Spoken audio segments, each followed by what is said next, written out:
Hello. अब next part लेते हैं हम इस चैप्टर का, जो कि है लॉस ऑफ बायोडाइवर्सिटी। ठीक। अभी स्पीशिएशन हमने बोला था नई नई स्पीशीज का बनना। अभी कहीं पर भी अगर हम पॉपुलेशन में नए लोगों को ऐड करेंगे तो क्या होना चाहिए, उस पॉपुलेशन का नंबर बढ़ना चाहिए, यानी उस जनसंख्या धीरे धीरे, जैसे आप इस रूम में बैठे हैं, आपके रूम में अगर मैं 10 लोग को भर दूं तो पहले से अब कितने हो जाएंगे, 11 हो जाएंगे। सिर्फ अगर मैं किसी को नए लोगों को बढ़ते जाऊंगा तो आपका यहाँ पर क्या होना चाहिए, नंबर बढ़ना चाहिए। लेकिन अगर हम देखेंगे आज के सिनेरियो में तो यहाँ पर क्या है, लगातार स्पीशीज का नंबर जो है क्या होते जा रहा है, फिर भी कम होते जा रहा है। यानी नया ऐड करने के बावजूद भी क्या हो रहा है, ये नंबर बढ़ नहीं रहा है, कम ही हो रहा है। कारण क्या है कि यहाँ पर मेनली जो है क्या हो रही है, स्पीशीज जो है बहुत सारी विलुप्त या एक्सटिंक्ट होती जा रही है। ये मेनली एक्सटेंशन का जो कारण है क्या है आपका, यहाँ पर ह्यूमन एक्टिविटी, यानी मानव जो है जैसे जंगलों को काट रहा है तो वहां पर रहने वाले जितने भी जानवर है क्या है, उनके जगह खत्म हो गई तो वो क्या हो जाएंगे, उनको जगह नहीं मिलेगी तो उनको वहां पर बिल्कुल धीरे से वो क्या हो जाएंगे, विलुप्त हो जाएंगे, है ना। अभी नेक्स्ट आपका आता है यहाँ पर, इसी का अगर एग्जाम्पल ले लें, जैसे ट्रॉपिकल पैसिफिक आइलैंड जो है, ट्रॉपिकल पैसिफिक आइलैंड की अगर हम बात करेंगे तो यहाँ पर क्या था, पहले घना भरा जंगल एक ठोक था। ठीक। अभी यहाँ पर बहुत से प्रकार के पक्षी और जानवर वगैरह पाए जाते थे, लेकिन जैसी आदमी वहां पर गया, ह्यूमन के जाने के कारण वहां पर क्या हो गया, वहां पाए जाने वाले लगभग 200 नेटिव बर्ड्स, ठीक है, यानी वहां की पाए जाने वाले जो पक्षी थे 2000 प्रकार के पक्षी क्या हो गए, अब एक्सटिंक्ट हो गए, क्योंकि उनका जो है हैबिटेट को मेनली क्या कर दिया गया, ह्यूमन एक्टिविटी की वजह से हटा दिया गया। ठीक है।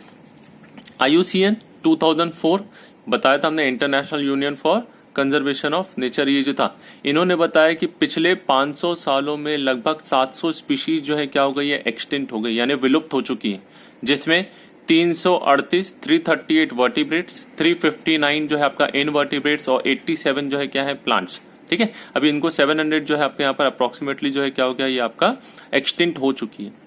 रिसेंट की बात करें तो ये सबसे ज्यादा इंपॉर्टेंट है, क्योंकि पिछले साल 2019 में ही आपका नीट में पूछा गया था इसमें से क्वेश्चन, और पहले यही था कि डोडो जो रिसेंटली एक्सटिंक्ट हुआ है ये कहां पर पाया जाता था, तो ये था कहां पर, मॉरिशियस।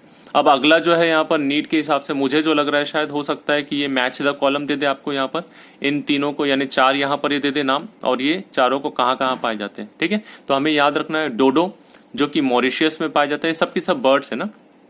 क्वागा ये कहां पर, यानी कि डोडो बर्ड है, फिर क्वागा ये अफ्रीका का जानवर है, थाइलासीन जो ऑस्ट्रेलिया का है, स्टीलर सी काऊ जो है रशिया का है। याद रखने के लिए हम थोड़ा सा याद कर सकते हैं, काऊ अगर है तो कैसा है, गोरा गोरा, गोरी गोरी काऊ, यानी यहाँ के लोग गोरे गोरे होते हैं रशिया के, तो हम क्या बोल सकते हैं, स्टीलर सी काऊ कहाँ की है, रशिया की। ठीक है। थाइलासीन जो है ये कहाँ पर पाया जाता है, ये जो है थाइलासीन जो है कहाँ मिलता है, ऑस्ट्रेलिया में। ठीक है। क्वागा नाम से अजीब सा लग रहा है तो हम इसको याद कर लेंगे भाई, क्वागा झिंगालाला ये कहां पर है, अफ्रीका का। ठीक है। सिमिलरली टाइगर की 3 स्पीशीज जो है, ये जो है 3 स्पीशीज कहां पर मिलती है, यानी 3 स्पीशीज जो रिसेंटली एक्सटिंक्ट हो गई है, वो कौन कौन सी है, बाली, जावन और कैस्पियन, ये तीनों भी क्या हो गई है, विलुप्त। यहां से भी क्वेश्चन बन सकता है, आपका क्वेश्चन आएगा जैसे कि टाइगर की कौन सी स्पीशीज अभी रिसेंटली आपकी गायब हुई है, एक नाम देगा, बाकी दूसरे नाम दिए रहेंगे, या फिर इनमें से कौन सी रिसेंट स्पीशीज जो आपकी एक्सटिंक्ट नहीं हुई है, तो ये 3 के अलावा चौथा भी एक और नाम आपको वहां पर मिलेगा। तो ये नीट के हिसाब से हमारा यहाँ पर ये फिर से एक इंपॉर्टेंट हो जाता है। ठीक है। तो इसको यहाँ पर साइड में इंपॉर्टेंट करके नोट कर लेंगे। अभी स्टडी करने में पता चला है कि जितने भी एक्सटिंक्ट हुए हैं उस एक्सटेंशन में लास्ट 20 ईयर्स में, यानी कि एकदम रैपिड रेट से 27 स्पीशीज जो है क्या हो गई है, एक्सटिंक्ट हो गई है। अभी इसको जो है एनालिसिस किया गया तो यहाँ पर रिकॉर्ड से हमें क्या पता, यानी कि एक्सटेंशन ये क्यों विलुप्त हो रही है, इसको जब स्टडी किया गया तो ये एक्सटेंशन जो टेक्सन मतलब कि अलग अलग टैक्सोनॉमिक कैटेगरी की अगर हम बात करेंगे तो ये जो है, ये रैंडम प्रोसेस नहीं, अचानक से नहीं हो रहा है। ठीक है। ये क्या होता है, ये पर्टिकुलर एक एक ग्रुप है, इनके ऊपर क्या रहता है, खतरा पाया जाता है। ठीक है। क्योंकि अभी क्या हो रहा है, नॉर्मली आपका जो है एनवायरमेंटल चेंजेस हो रहे हैं, और वो एनवायरमेंटल चेंजेस जो है क्या है, बाकी की स्पीशीज अडॉप्ट नहीं कर पाए, यानी उसके अनुसार अनुकूल अपने आप को ढाल नहीं पा रही है, जिसके कारण क्या होगा, उनके ऊपर एक खतरा मंडरा रहा है कि वो क्या हो जाएंगे, धीरे धीरे विलुप्त हो जाएंगे। जैसे कि आपका एम्फीबियंस की अगर बात करें, ठीक है, ये जो एम्फीबियंस है, मेंढक वगैरह जो है, इनमें क्या है, अभी सबसे ज्यादा खतरा आपका खत्म होने का या विलुप्त होने का चल रहा है। ठीक है। लगभग 15,500 स्पीशीज जो है ये क्या है, विलुप्त होने के डर है। कितनी, 15,500 स्पीशीज से ज्यादा जो है कैसी है, एंडेंजर्ड स्पीशीज है, यानी कि बहुत जल्दी ये सारी की सारी क्या हो जाएंगी, विलुप्त हो जाएंगी। और एट प्रेजेंट इन 15,500 में देखेंगे तो 12% जो है क्या है, पक्षी हैं, बर्ड्स हैं, 23% मैमल्स, 31% जिम्नोस्पर्म्स और 32% एम्फीबियन।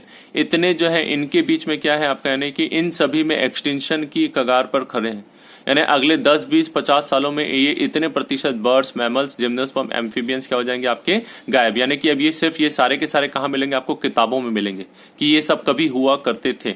आज के समय में ये नहीं है। ठीक है, कैसे पता चलता है हमें, या फिर बोलिए आप कि ये एक्सटेंशन होता है तो ये क्या पहली बार हो रहा है, तो ऐसा नहीं है।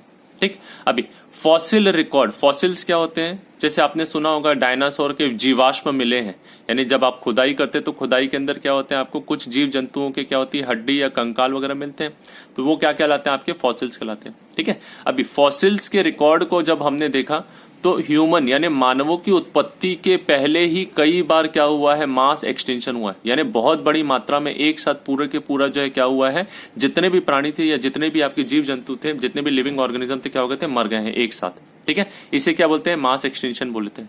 ये जो देखा जाएगा तो अब तक अगर आप देखोगे ओरिजिन ऑफ लाइफ से डाइवर्सिफिकेशन तक का, कहां से, यानी जब से जीवन की उत्पत्ति हुई हो आज के समय तक, यानी जितना डाइवर्सिफिकेशन मिला है आपको, तो उसको देखेंगे यानी लगभग 300 बिलियन साल, कितने 300 बिलियन ईयर्स में अगर आप देखेंगे तो 5 बार मास एक्सटेंशन हो चुका है, जिसमें एक बार तो डायनासोर वाला ही है, यानी पूरे पृथ्वी पर क्या थे, सिर्फ डायनासोर ही मिल रहे थे, तो वो भी क्या है एक बार मास एक्सटेंशन में सब की सब गायब हो गए। ठीक है, तो अभी जो चल रहा है वो छठवां, यानी कि अभी ह्यूमन रेसेस वगैरह जो जी रहे हैं ये क्या है, ये जो है ये भी मास एक्सटेंशन की ओर चल रहे हैं, या जितने भी प्राणी अभी यहाँ पाए जाते हैं आज के समय में ये सब क्या हो रहे हैं, इनमें भी एक्सटेंशन होने की कगार पे चल रहा है। ठीक है, अभी मास एक्सटेंशन यानी अचानक से जैसे अभी चल रहा है, कोविड आया है, सब के सब एक साथ मर जाएंगे तो क्या हो जाएगा, मास एक्सटेंशन कहलाएगा। ठीक, अभी पहले के और आज के समय में फर्क क्या है, तो फर्क बस ये है रेट का। आज के समय में आप ये जो है एक्सटेंशन रेट जो है कितना है, लगभग 100 से 1000 टाइम्स फास्टर रेट से हो रहा है, 100 से 1000 गुना ज्यादा तेजी से क्या हो रहे हैं, सारी की सारी चीजें जो है क्या हो रही है, एक्सटेंट होती जा रही है। ठीक है, अभी ये एक्सटेंशन का कारण क्या है इतना फास्ट रेट का, ये है ह्यूमन एक्टिविटी, यानी मानव जो क्या कर रहे हैं आपका यहाँ पर जो है जितने भी नेचर के साथ खिलवाड़ कर रहे हैं, जिसके कारण क्या हो रहा है ये जो है कंटिन्यूअसली जो हो रहा है क्या हो रहा है चीजें, या फिर आपकी स्पीशीज जो है एक्सटिंक्ट हो रही है। कुछ के अनुसार जो है अगर ये एक्सटेंशन इसी प्रकार चलता रहा तो अगले 100 सालों में जो है क्या हो जाएगा, 50% स्पीशीज जो है, कितनी 50% जो अभी आपको लिविंग ऑर्गेनिज्म दिखाई दे रहे हैं सब की सब क्या हो जाएंगे, विलुप्त हो जाएगा। यानी एवेंजर पिक्चर अगर आपने देखी होगी तो मान लो थानोस ने चुटकी बजा दी और चुटकी बजाने के बाद 50% पॉपुलेशन गायब। ठीक है, अभी ये चुटकी जो है क्या है, चुटकी है ह्यूमन एक्टिविटी। अभी नेक्स्ट है आपका इफेक्ट ऑफ बायोडाइवर्सिटी लॉस, यानी कि ये जो लॉस हो रहा है इसका हमारे ऊपर या इकोसिस्टम पे या बाकी चीजों पे नॉर्मल लाइफ में क्या प्रभाव पड़ता है। तो अभी बायोडाइवर्सिटी जो है यहाँ पर क्या है, बहुत सारे प्राणी हैं, ये सभी एक दूसरे पे क्या करते हैं, डायरेक्टली या इनडायरेक्टली डिपेंडेंट होते हैं। ठीक है, अभी सिंस एक लॉस होगा तो दूसरे का डिपेंडेंसी यानी दूसरे के कार्य पे प्रभाव पड़ेगा। तो अगर हम प्लांट की बात करें तो प्लांट में क्या होता है, यहाँ पर बायोडाइवर्सिटी लॉस हुआ तो जिसकी वजह से क्या होगा, प्लांट प्रोडक्शन कम। एग्जाम्पल के लिए ले लो, जैसे नाइट्रोजन फिक्सिंग बैक्टीरिया है, अगर वो नहीं रहेगा तो नाइट्रोजन फिक्स नहीं करेगा, नाइट्रोजन फिक्स नहीं होगा तो प्लांट की ग्रोथ नहीं होगी, ग्रोथ नहीं होगी तो क्या होगा, प्रोडक्शन ऑटोमेटिकली कम हो जाएगा। ठीक है, तो फर्स्ट थिंग जो है इफेक्ट बायोडाइवर्सिटी लॉस का होता है वो होता है आपका प्रोडक्शन का लॉस।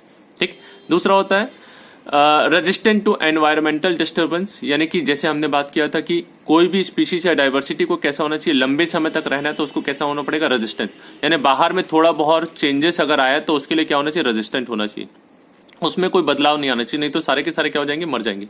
ठीक, तो ये भी क्या होता है आपका यहाँ पर बायोडाइवर्सिटी लॉस होगा तो ये क्या होता है, आपकी रेजिस्टेंस पावर जो रहती है क्या हो जाती है, कम हो जाती है। ठीक है, यानी सहन शक्ति इनकी जो रहेगी क्या हो जाएगी, कम हो जाएगी, यानी थोड़ा सा भी चेंज आएगा तो ये उस चेंज को सहन नहीं कर पाएंगे और सारे के सारे क्या हो जाएंगे, आपके वहां पर खत्म हो जाएंगे। ठीक, और लास्ट में जो आता है आपका वेरिएबिलिटी इन इकोसिस्टम प्रोसेस। ठीक, वेरिएबिलिटी इन इकोसिस्टम प्रोसेस जो है ये क्या हो जाएगी, बढ़ जाएगी। कहने का मतलब प्लांट की प्रोडक्टिविटी अगर हम बात करेंगे, वेरिएबिलिटी इसमें जो है क्या हो रहा है, यहाँ पर गड़बड़ हो जाएगा। ठीक है, वाटर यूज गड़बड़ हो जाएगा, पेस्ट और डिजीज साइकिल ये सब गड़बड़ हो जाएगी। ठीक, अभी वेरिएबिलिटी बढ़ने का मतलब हो रहा है यहाँ पर जैसे अलग अलग चक्र के बारे में पढ़ा था, नाइट्रोजन साइकिल, यहाँ पर एक ऑर्गेनिज्म खत्म तो ये क्या हो जाएगा, ये वेरिएबिलिटी बढ़ जाएगी, यानी यहाँ पर चेंजेस आ गया तो अब ये साइकिल नहीं होगी। ठीक, वाटर साइकिल, पेड़ों को काट दिया तो वाष्प नहीं बनेगा, वाष्प यानी वाष्प जो है ठंडा नहीं होगा, ठंडा नहीं होगा तो उससे बारिश नहीं होगी, बारिश नहीं होगी तो पानी लेवल कम हो जाएगा।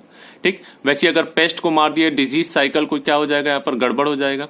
ठीक है, यानी पेस्ट मर गया तो उसकी वजह से क्या होगा, आगे की डिजीज नहीं होगी, डिजीज नहीं होगी तो आपको दवाई वगैरह का जो है यहाँ पर चेंजेस यानी रेजिस्टेंस आ जाएगा उन पेस्ट के अंदर में, और वो क्या करेंगे, नए प्रकार की डिजीज को कॉज करने की कोशिश करेंगे। तो ये अलग अलग चेंजेस जो है क्या है, ये बायोडाइवर्सिटी लॉस के कारण होते हैं। ठीक है, अगली बार हम देखेंगे इसमें नेक्स्ट जो है कॉजेज ऑफ बायोडाइवर्सिटी।